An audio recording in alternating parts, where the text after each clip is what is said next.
5 ya. Ada 5 poin yang ingin saya sampaikan terkait dengan pernyataan malam ini. At-tarbiyah amaliyah mustamirrah. Pendidikan itu proses yang berkelanjutan, terus-menerus sepanjang hidup sampai kita mati. Yang pertama, unsur yang terdapat di dalam pernyataan tersebut adalah bahwa mengingatkan kita bahwa di antara makna tarbiyah.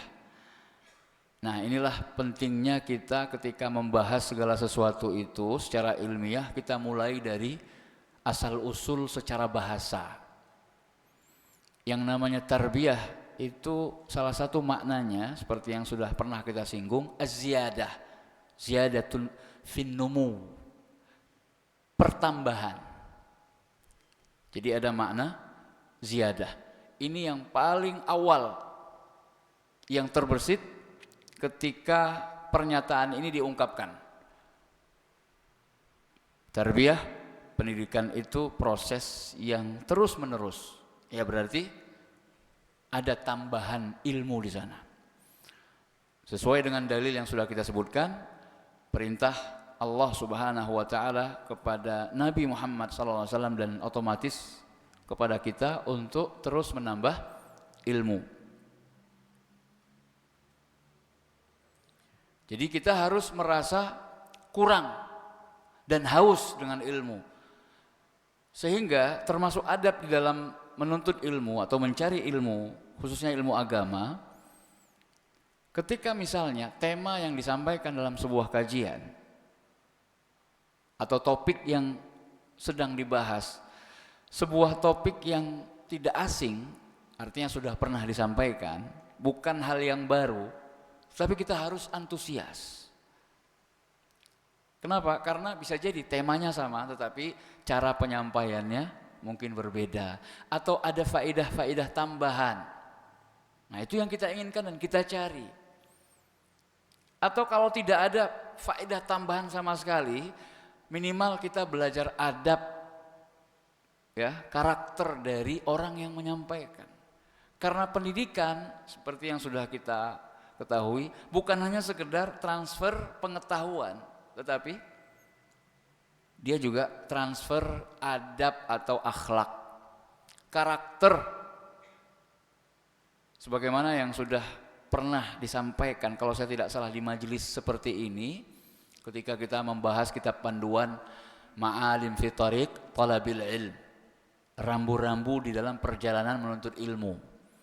Kita pernah menyampaikan bahwa majelisnya Imam Ahmad dihadiri oleh ribuan orang. Tetapi yang menulis atau mencatat itu sekitar ratusan orang. Berarti sisanya lebih banyak yang tidak mencatat. Namun untuk apa mereka datang? Untuk melihat as-samt, diamnya Imam Ahmad seperti apa. Gerak-gerik Imam Ahmad ketika menyampaikan hadis Nabi SAW seperti apa. Bagaimana? Karena mereka ingin mencontoh. Bagaimana tawadhu'nya seorang imam ketika ditanya berbagai macam persoalan agama, namun dia lebih banyak mengatakan la adri, saya tidak tahu. Padahal kalau kita sodorkan pertanyaan itu kepada anak SMP atau SMA, mereka akan menjawab berikut dengan dalil. Tapi sekelas Imam Ahmad, imam-imam besar itu tidak malu dan tidak sungkan untuk mengatakan saya enggak tahu. Saya tidak tahu. Kami sering mengedukasi jamaah. Ketika ada jamaah bertanya atau jamaah umroh biasanya bertanya kepada kami sebuah persoalan yang sudah pernah ditanyakan sebelumnya, ya, atau masalah yang jawabannya kami tahu, tetapi dalam rangka untuk edukasi, maka kami sampaikan kepada yang bersangkutan, sebentar ya, saya tanyakan kepada masyayikh. Ini termasuk hal yang saya pribadi praktekkan. Karena merasa ini sudah apa istilahnya, misalnya ya, apalagi pertanyaan-pertanyaan terkait dengan fatwa. Apa bedanya fatwa dengan irsyad, bimbingan? Fatwa itu menjawab persoalan yang telah terjadi. Dan ini lebih berat daripada sekedar irsyad, yaitu bimbingan. Membimbing. Seandainya belum terjadi atau dia belum melakukan hal tersebut, tapi dikonsultasikan dulu kepada kita. Nah, ini lebih ringan. Ya. Tapi kalau masalah yang sudah terjadi, contoh, ada pertanyaan yang pernah masuk ke saya, Pak, Bu. Pak Ustadz, saya nemu tasbih. Bapak Ibu tahu tasbih ya? Biji-bijian untuk menghitung tasbih itu, zikir. Di sini istilahnya apa? Tasbih. Sama ya? Tasbih. Kalau orang Arab bilangnya sabhah. Sabhah. Saya nemu tasbih itu, Pak Ustadz, di Masjid Nabawi. Ceritanya begini, Pak Ustadz, saya kepengen beli tasbih. Pada saat saya sujud atau pada saat saya sholat, kemudian salam. Jadi sebelum saya sholat nggak ada tasbih itu di dekat tas saya. Tapi ketika saya sholat, selesai sholat, salam, waktu saya ambil tas saya, tiba-tiba ada tasbih di situ. Apa hukumnya, Pak Ustadz? Ini sama saya sekarang tasbihnya. Saya teringat, ini kan barang yang tercecer di Masjid Nabawi. Gimana hukumnya, Pak Ustadz?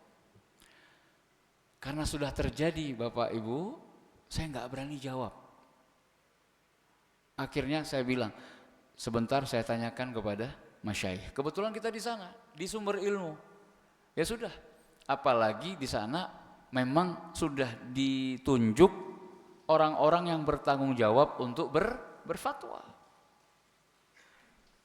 Jadi ini cara supaya kita selamat ya dari berkata-kata tentang Allah tanpa ilmu.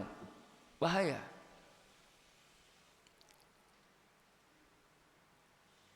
Mungkin sebagian orang ya, paling berapa real lah.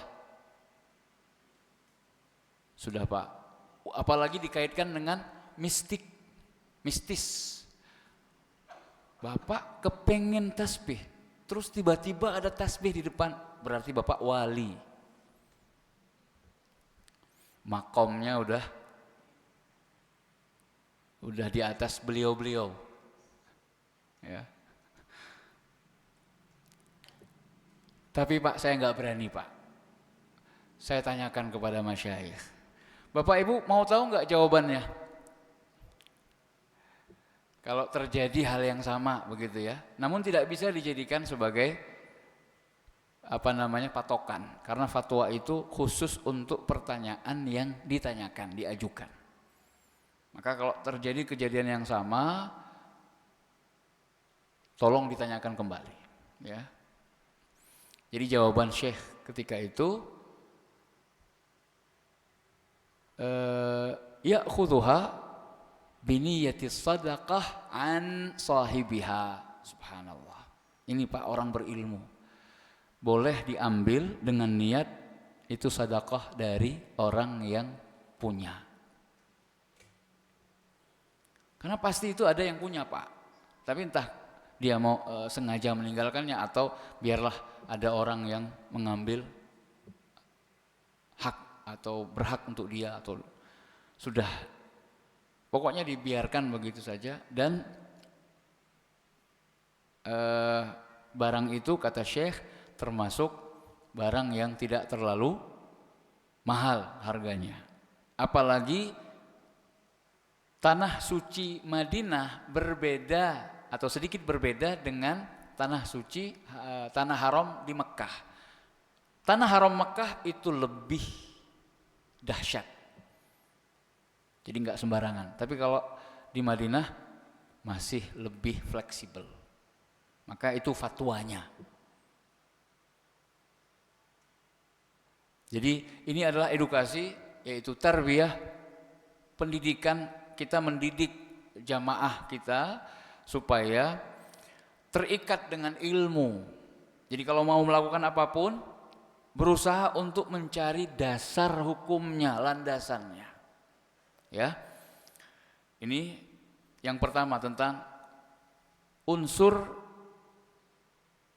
yang bisa dikembangkan dari pernyataan bahwa pendidikan itu proses yang berkelanjutan terus-menerus sepanjang hayat, yaitu dari makna ziyadah.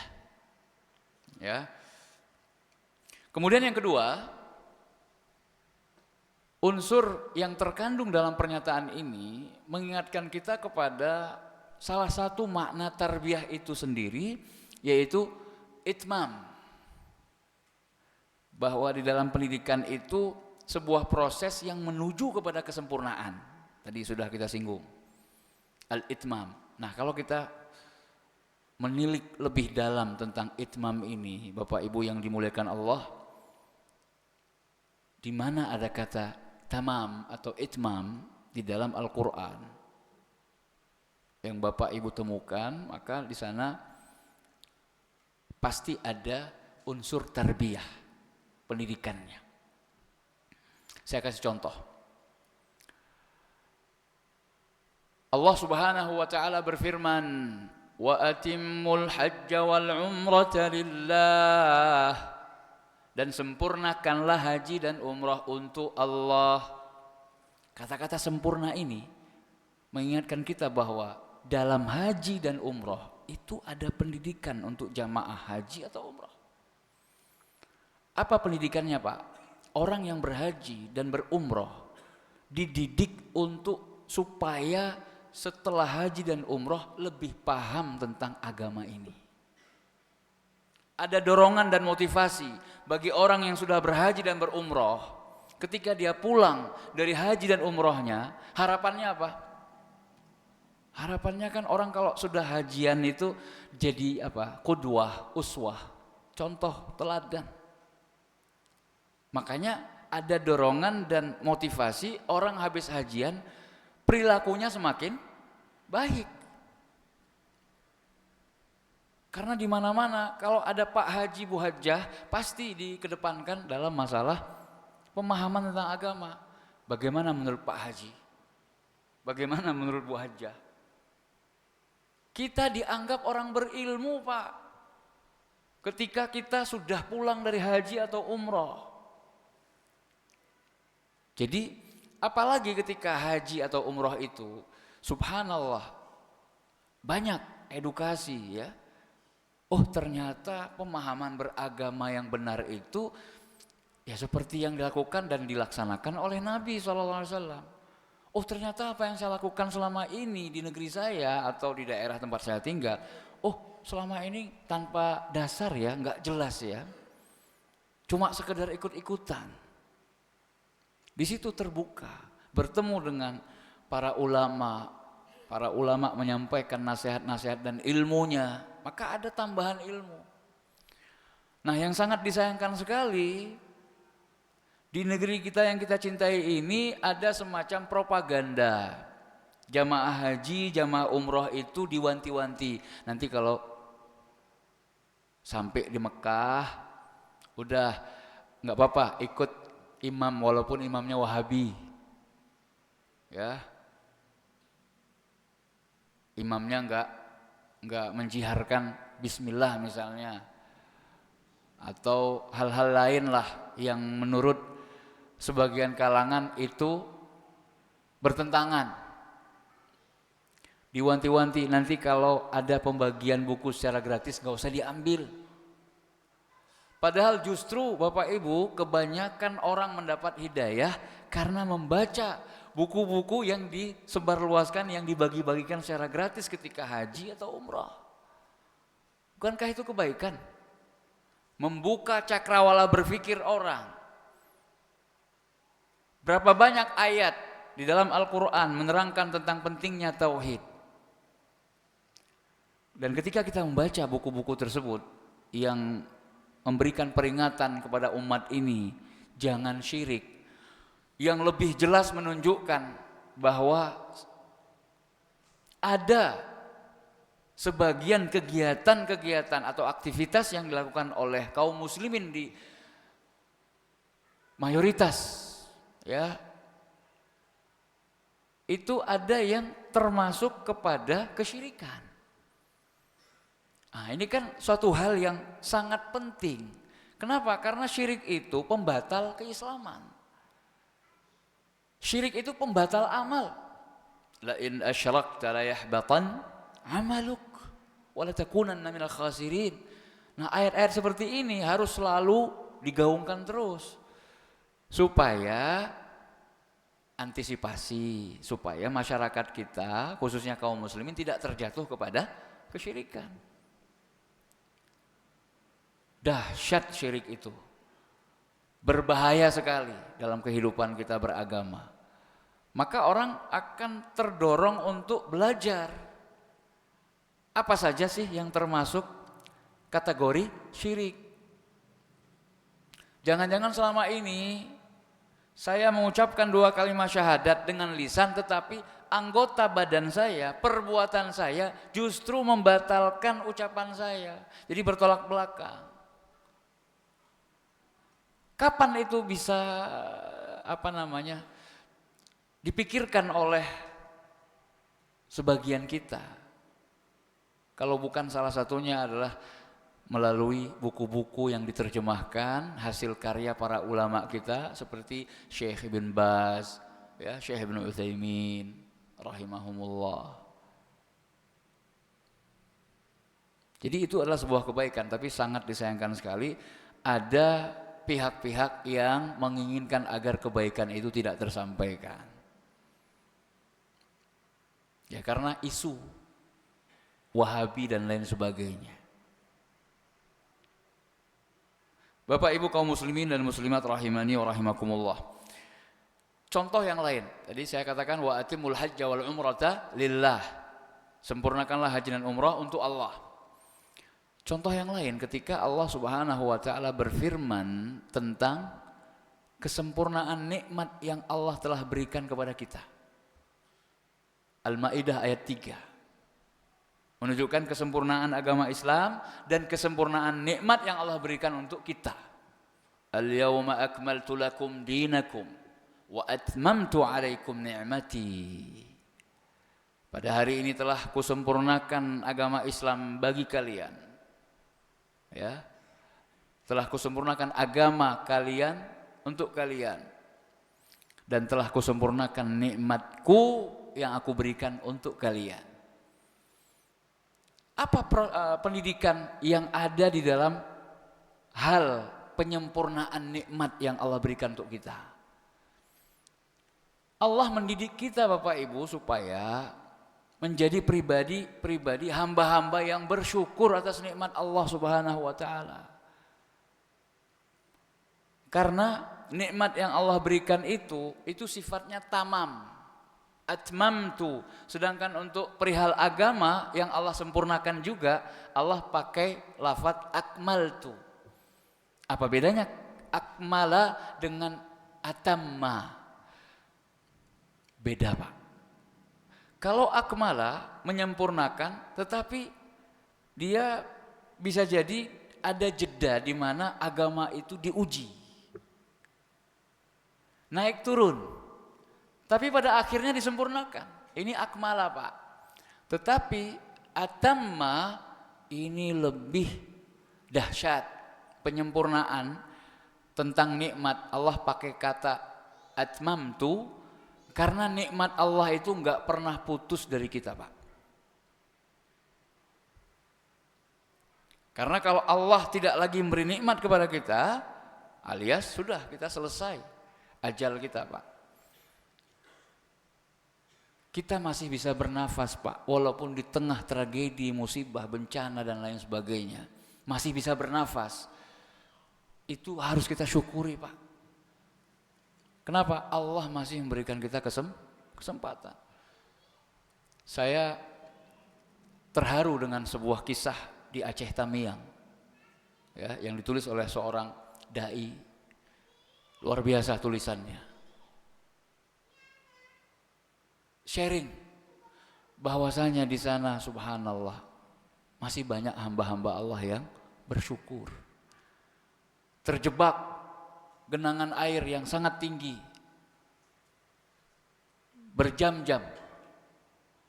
Dan mereka pada saat sholat subuh itu, entah tanggal berapa saya lupa, itu sudah kayak pasrah begitu. Karena airnya kalau seandainya naik dari posisi mereka yang sekarang bertahan itu, sudah tidak ada harapan hidup. Akan terseret dengan air dan ya pokoknya sudah nggak ada ucapan yang lain selain taubat, istighfar, berdoa kepada Allah. Lapar perutnya, lupa Pak. Saat-saat seperti itu.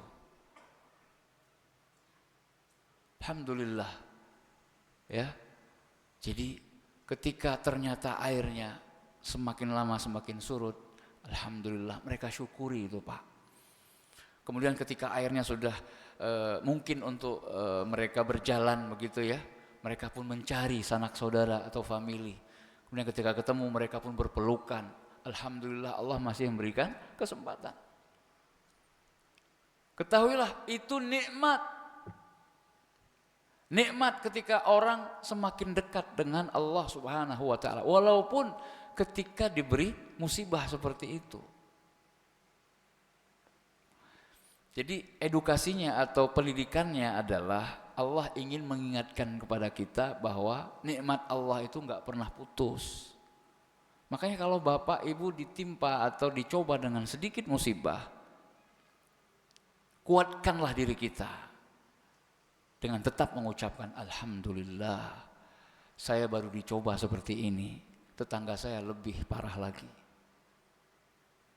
Ya. Supaya kita terus bersyukur. Karena begini Bapak Ibu, konsep syukur itu sebenarnya bukan berapa banyak yang sudah kita miliki, tetapi bagaimana cara kita menghargai apa yang sudah kita miliki. Nah, ini bisa jadi kata-kata hari ini ya. Sebenarnya bukan pada berapa banyak sih yang sudah kita miliki, bukan itu. Tetapi yang menjadi perhatian kita adalah bagaimana cara kita supaya bisa menghargai apa yang sudah kita miliki.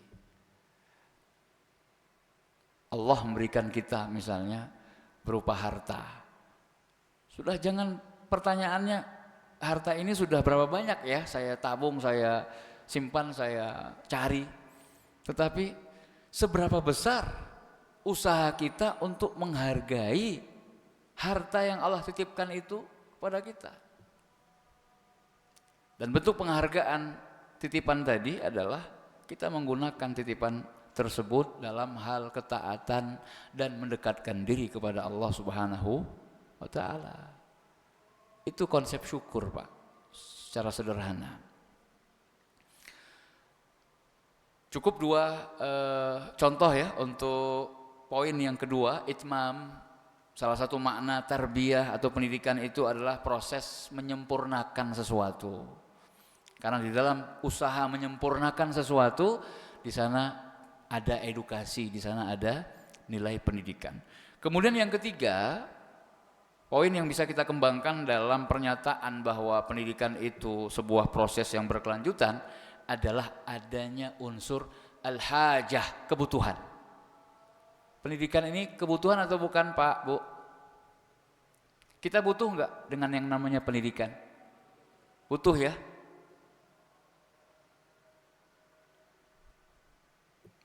Kita sangat membutuhkan pendidikan. Makanya doa kita untuk orang tua kita, Rabbighfirli wa liwalidayya warhamhuma kama rabbayani shaghira. Ya Allah, ampunilah aku dan kedua orang tuaku dan sayangi mereka berdua sebagaimana mereka mentarbiyahku ketika aku masih kecil. Jadi kita minta ampunan Allah untuk orang tua kita dengan mengingatkan diri kita akan jasa besar orang tua kita pada saat mereka mentarbiyah kita. Karena itulah kebutuhan mendasar kita. Dan itulah yang menyebabkan kita terbedakan lebih istimewa daripada hewan.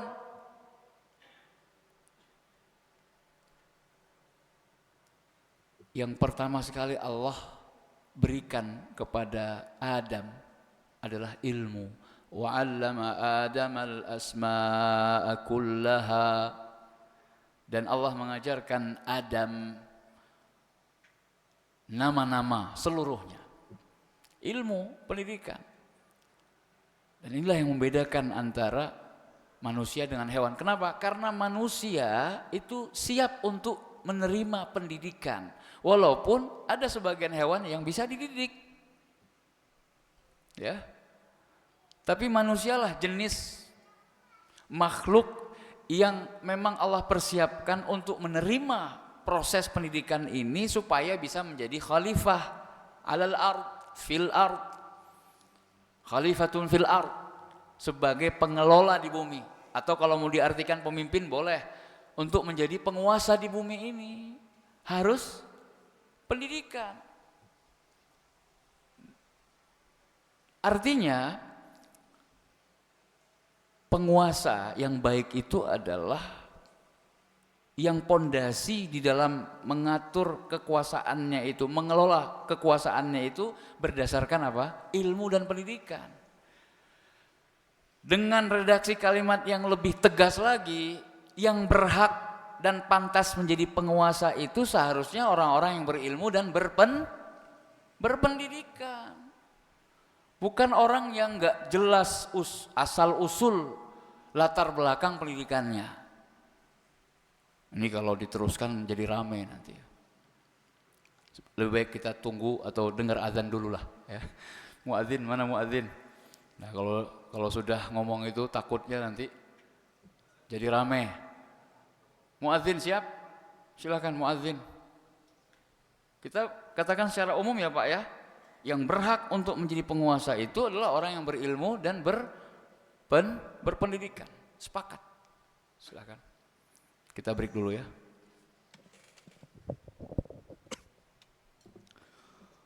Allahu Akbar, Allahu Akbar, Allahu Akbar, Allahu Akbar.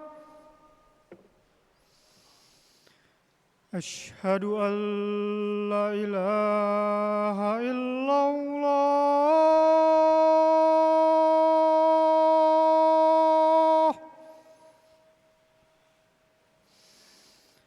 Asyhadu an la ilaha illallah.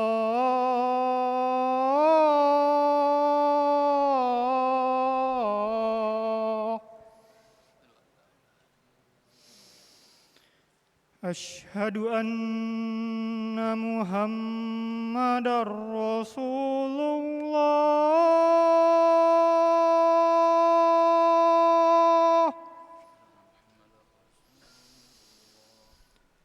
Asyhadu anna Muhammadar Rasulullah.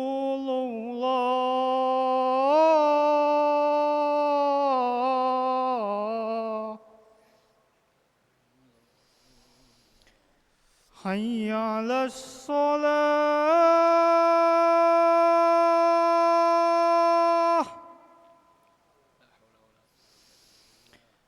Hayya 'alas shalah.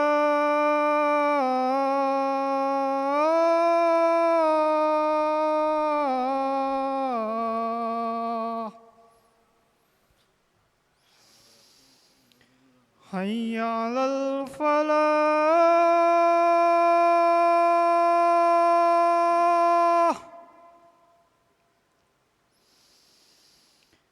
Hayya 'alal falah.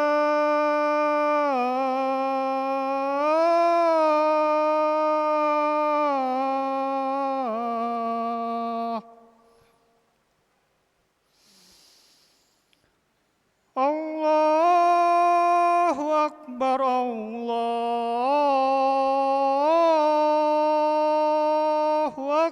أكبر لا إله إلا الله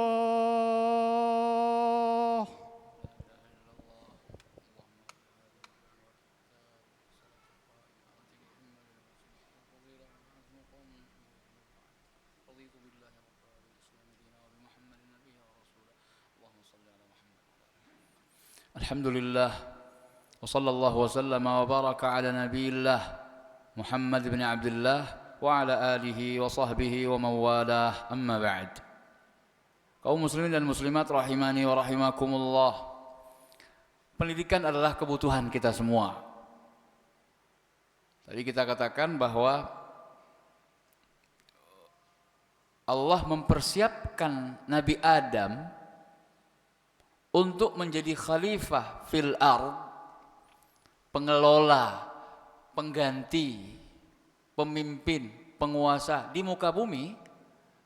Allah beri modal pertama ilmu, wa 'allama Adamal asma'a kullaha. Kemudian Nabi SAW awal mula diangkat menjadi nabi dengan Iqra, wahyu pertama. Bukan Al-Fatihah, Pak. Wahyu pertama itu Iqra bismi rabbikal ladzi khalaq. Ilmu dan pendidikan. Artinya apa? Nabi SAW akan mengubah sebuah peradaban dari sebuah bangsa yang konon tertinggal dan terbelakang karena karakter mereka jahiliyah. Nabi akan merubah peradaban tersebut menjadi peradaban Islam, dan pondasinya adalah Iqra, ilmu dan pendidikan.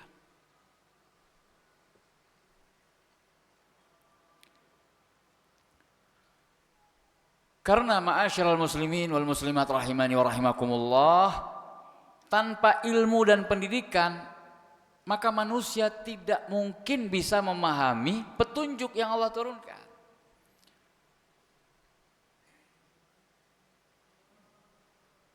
Atau tidak mampu mengamalkan apa yang seharusnya menjadi kehendak dan keinginan Allah Subhanahu wa ta'ala dengan baik dan benar. Makanya butuh pendidikan, dididik.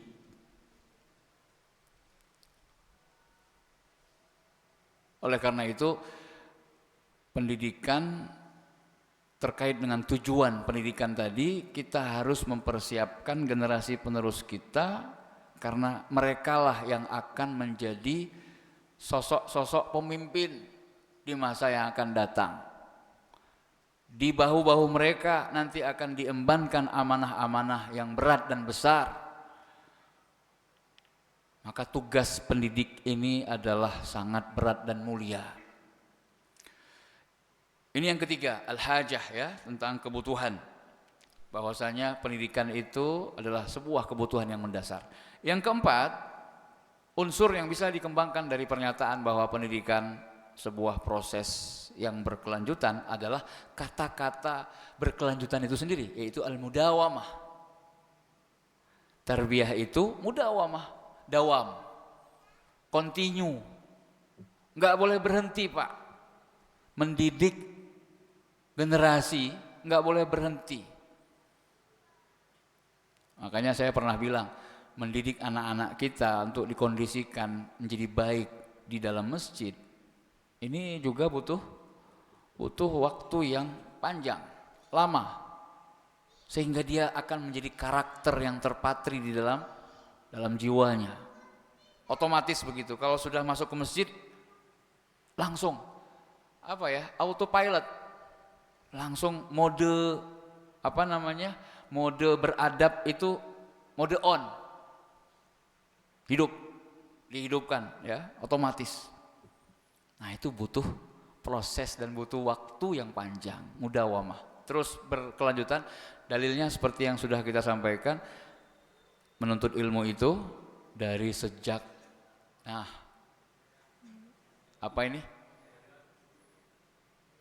buayan, ya, sejak buayan sampai ke liang lahat. mudawamah. Yang terakhir, mulazamah. Nah, ini juga tidak kalah penting, Bapak Ibu, di dalam pernyataan bahwa pendidikan itu adalah proses yang berkesinambungan. Di situ diingatkan kita bahwa pendidikan itu butuh pendamping, atau peserta didik itu butuh didampingi. Proses pendampingan yang dilakukan oleh guru, ustadz, kiai, musyrif, atau apapun istilahnya, itu harus terus dan berkelanjutan. Pantau perkembangan anak-anak didik kita, peserta didik kita. Pantau perkembangan jamaah kita, Pak. Makanya ketika ketemu dengan salah satu jamaah, entah di mana begitu, tanyakan kabar jamaah pengajian atau majelis taklim. Jadi bukan hanya menanyakan kabar mereka ketika proses belajar mengajar itu terjadi, tapi di luar itu juga harus terus bersambung, continue, didampingi terus. Lihat bagaimana Rasulullah SAW mendidik generasi sahabat sehingga menjadi generasi terbaik yang pernah dimiliki oleh umat ini, sampai-sampai Allah mengeluarkan atau menurunkan ayatnya, kuntum khaira ummatin ukhrijat linnas. Kalian adalah sebaik-baik umat yang pernah dikeluarkan untuk manusia. Ini setelah fadl min Allah, keutamaan yang Allah berikan untuk umat Muhammad SAW. Kemudian usaha yang maksimal dari Nabi kita Muhammad alaihi salatu wassalam dalam mendidik umat. Bagaimana luar biasa semangatnya Umar dengan sahabat atau tetangganya yang bernama Aus bin Khawla ketika menghadiri majelis taklim Rasulullah SAW. Karena mereka punya urusan ma'isyah yang harus dipikirkan, maka mereka sepakat untuk bergantian, Pak. Karena tidak memungkinkan setiap hari mendatangi majelis taklim atau membersamai Rasulullah SAW, sepakat ini Pak, Umar sama sahabatnya dari Ansar, karena tetanggaan. Jadi kalau hari ini, hari Senin, Umar yang datang, nanti hari Selasa temannya Aus bin Khawla, ya, bergantian. Jadi nanti tugasnya apa? Yang hadir di majelis taklimnya Rasul berkewajiban untuk menyampaikan ilmu yang didapat di hari tersebut, entah itu ayat atau hadis Nabi atau kejadian apa saja. Pokoknya apa yang dia alami, dia lihat, dia dengar, harus sharing. Subhanallah. Begitu semangat mereka mulazamah membersamai Rasulullah sallallahu alaihi wasallam. Bagaimana Rasul sallallahu alaihi wasallam terus menegur, menasehati, beliau tidak mendiamkan.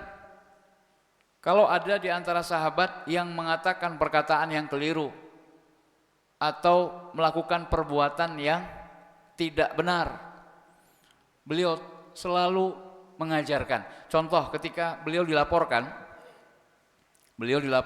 bahwa di sebuah pasukan yang beliau utus terjadi sebuah peristiwa sebagai berikut. Ya. Jadi pemimpin atau panglima pasukan itu bercanda, ngomong kepada pasukannya, saya kan pemimpin, saya panglima kalian, berarti kalian harus mendengar dan taat serta patuh kepada saya apapun yang saya perintah. Pasukannya mengatakan iya. Ya udah, sekarang saya perintahkan kalian untuk masuk ke dalam api unggun. Apinya besar, Pak. Terus diperintahkan oleh panglima itu bercanda untuk masuk. Nah, karena sebagian mereka itu sudah siap mau masuk, Pak. Ya, karena pemahaman yang keliru tentang ketaatan kepada pemimpin itu harus dikaitkan dalam rangka ketaatan kepada Allah atau tidak, gitu ya. atau jangan-jangan untuk kemaksiatan, maka nggak boleh ditaati kalau perintahnya dalam kemaksiatan kepada Allah. Nah, pada saat ada orang yang mau memasuki api tersebut, lalu ditahan. Jangan, saya cuma bercanda. Umazih hukum, saya cuma bercanda dengan kalian. Nah, peristiwa itu dilaporkan kepada Rasulullah SAW setelah mereka kembali dari tugas, lalu disampaikanlah kepada Rasul. Apa komentar dan respon Rasul kita Muhammad SAW? Lau dakhaluha, kalau seandainya mereka itu yang mau masuk ke api tadi benar-benar masuk karena mentaati pemimpinnya dalam kemaksiatan kepada Allah dan Rasul, maka saya khawatir mereka nggak akan keluar lagi dari api tersebut. Maksud Nabi apa? Bisa masuk neraka. Nah, ini kan tarbiyah, pendidikan yang diberikan oleh Nabi kita Muhammad sallallahu alaihi wasallam. Nabi sudah disampaikan kalau panglima ini cuma bersenda gurau, bercanda, tapi Nabi tidak biarkan. Ini masalahnya serius, ya. Jadi tetap disampaikan oleh Nabi, tidak boleh, karena pelajarannya sangat penting. Tidak boleh taat kepada pemimpin sekalipun kalau dalam hal kemaksiatan kepada Allah dan Rasul sallallahu alaihi wasallam. Karena Allah berfirman, ya ayyuhalladzina amanu athi'ullah wa athi'ur rasul wa ulil amri minkum. Enggak pakai wa athi'u ulil amri, enggak. Tapi dikaitkan dengan ketaatan kepada Allah dan Rasul. Selama pemimpin, penguasa mengajak dan menyuruh kita untuk taat kepada Allah dan Rasul, maka selama itu pula dengar dan taat serta patuh dan tunduk. Ya. Tapi ketika disuruh untuk bermaksiat, jangan. Demikian, mudah-mudahan Allah Subhanahu wa taala memberkahi kita semua. Kita juga tidak lupa berdoa untuk kebaikan saudara-saudara kita yang sekarang sedang ditimpa musibah banjir bandang dan longsor di Aceh, Sumatera Utara dan Sumatera Barat. Mudah-mudahan Allah Subhanahu wa taala menolong mereka, mengurangi kesusahan dan kesulitan hidup mereka. Mudah-mudahan juga banyak di antara kaum muslimin, saudara-saudara mereka yang turun tangan membantu mereka yang sedang kesusahan. Mudah-mudahan Allah Subhanahu wa taala memberikan jalan keluar terbaik untuk negeri kita, dan mudah-mudahan Allah menjaga kita semua dari kemungkinan mara bahaya atau bencana yang akan datang. Amin ya rabbal alamin. Kita tutup dengan doa kafaratul majlis. Subhanakallahumma wa bihamdik, asyhadu an la ilaha illa ant, astaghfiruka wa atubu ilaik. Wa sallallahu ala nabiyyina Muhammad walhamdulillahi rabbil alamin. Assalamualaikum warahmatullahi wabarakatuh.